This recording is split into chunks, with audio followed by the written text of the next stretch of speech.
ত্রয়োদশ জাতীয় সংসদ নির্বাচনে রংপুর বিভাগের ৩৩টি আসনের ১৯টিতেই হেরেছেন বিএনপি।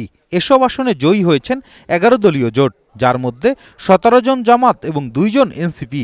বাকি ১৪টিতে হেরে গেলেও শুধু ঠাকুরগাঁও ১ আসন ছাড়া ১৩টিতে বিএনপির সাথে ভোটারদের ব্যবধান মাত্র ৫ থেকে ২০ হাজারের মধ্যে। গাইবান্ধার ৫টি আসনেও বিএনপি প্রার্থীদের হারিয়ে জয় পেয়েছেন জামাত। ভোটের ব্যবধান ১৪,০০০ থেকে ১ লাখ পর্যন্ত। আমরা বিগত দিনে ৩ জন উপজেলার চেয়ারম্যান ছিলাম, সুন্দরগঞ্জ, গাইবান্ধা সদর এবং পলাশবাড়ি। আমরা ওই সময় জনগণের পাশে দাঁড়াতে চেয়েছিলাম, যতটুকু আমরা সুযোগ পেয়েছি জনগণের পাশে দাঁড়াচ্ছি, আমরা কোনো দুর্নীতি করিনি।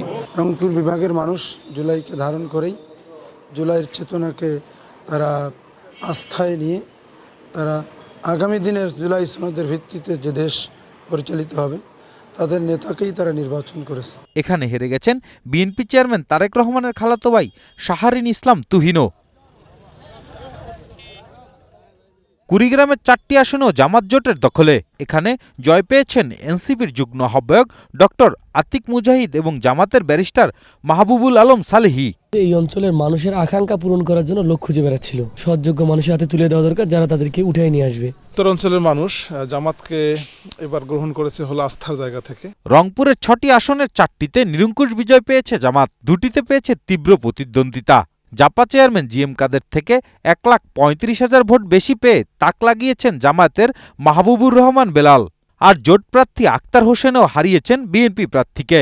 দুর্নীতিমুক্ত সমাজ বিনির্মাণ জামাত প্রতিনিধিদের দ্বারাই সম্ভব। ক্লিন ইউনিয়নের অধিকারী, তাদের কোনো দুর্নীতির রেকর্ড নাই। জামাতের লোকরা কোনো চাঁদাবাজি মাস্তানি করে না, কোনো কারোর জমি দখল করে না, কোনো অপকর্মের লিপ্ত না।